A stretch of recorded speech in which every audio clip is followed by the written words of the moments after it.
Good morning, welcome to CATEX TV. My name is Frank Fortunato. Today is Friday, November 30th, 2012, the last day of the month.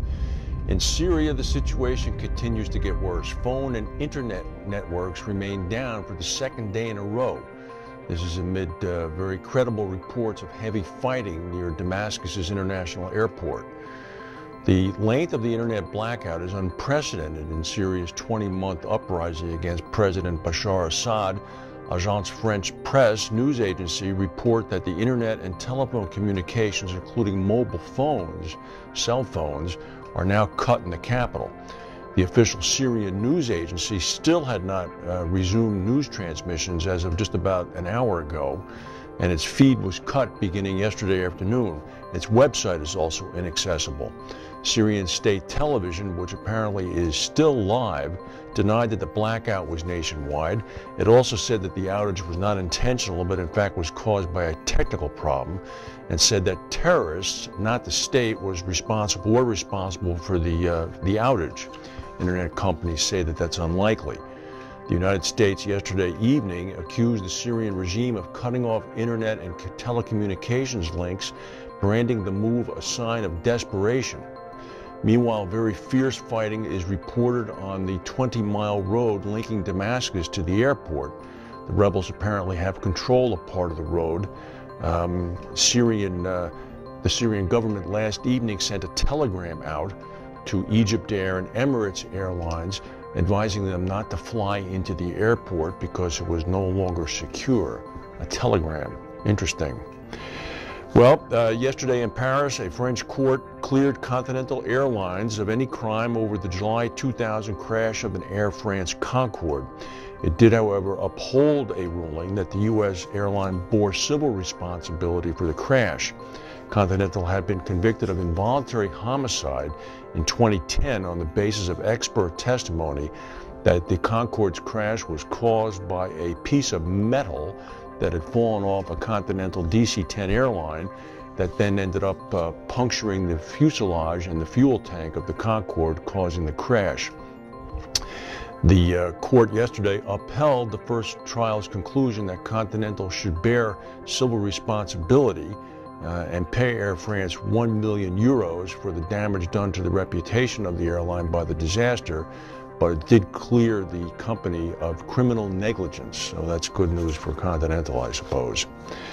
New York Governor Andrew Cuomo, New Jersey Governor Chris Christie, and Connecticut Governor Daniel Malloy are joining forces in a tri-state effort to try to get $83 billion in federal aid to recover from Superstorm Sandy. Cuomo is asking for $42 billion from New York. Christie is asking for $37 billion for New Jersey, and Malloy is asking for $3.5 billion for Connecticut. These massive requests, of course, come at a time when Congress and the President are trying to drastically reduce the nation's deficit.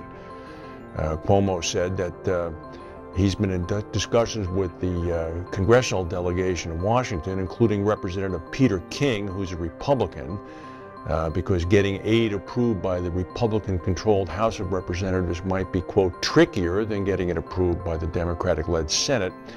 The Republican Peter King told the Associated Press that I'm reasonably optimistic that the money will be approved.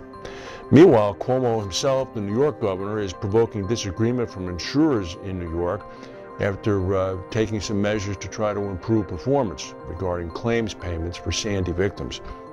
He's more than halved the time that insurers have to respond to Sandy claims, and he's setting up a report card system that's going to be public.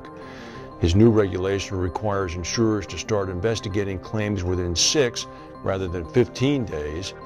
He's also ended up prohibiting insurance companies from canceling homeowners insurance and small business owners insurance in any area struck by the storm for any reason whatsoever, including non-payment of premiums. He's extended this by another 21 days now till December 15th. Berkshire Hathaway, Warren Buffett's company, has paid for a bundle of life insurance policies from a reasonably healthy Spanish bank. They ended up paying $778 million US for the future cash flow for a portfolio of life insurance policies that were underwritten by Kaixa Bank, K-A-I-X-A Bank, a rare dip into one of the Eurozone's fiscally troubled countries.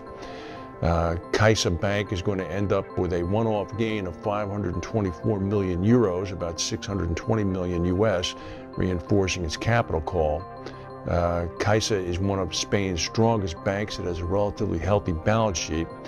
Berkshire Hathaway is going to end up with a guarantee of future income from a stable business for years to come.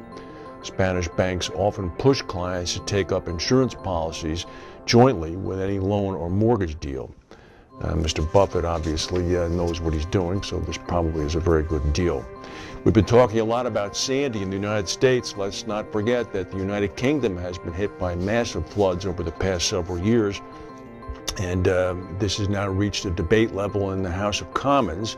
This morning during Prime Minister's question time, Prime Minister David Cameron was asked by the opposition if he's going to do anything, and he said, in fact, that he's working on a compromise solution between the government and the insurance industry to ensure that flood losses in Britain are actually paid.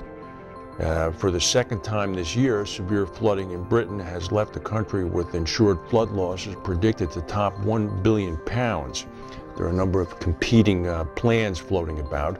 The Association of British Insurers is interested in a not-for-profit special insurance fund that presumably would be composed of pay-ins from all other insurers. Other people are suggesting an increase in flood defense systems.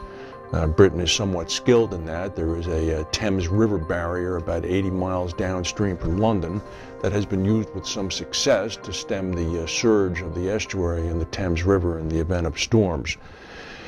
So we'll see what happens. This is all part of global warming. It's beginning to hit everywhere. That's the news for today. Have a good weekend. We'll see you.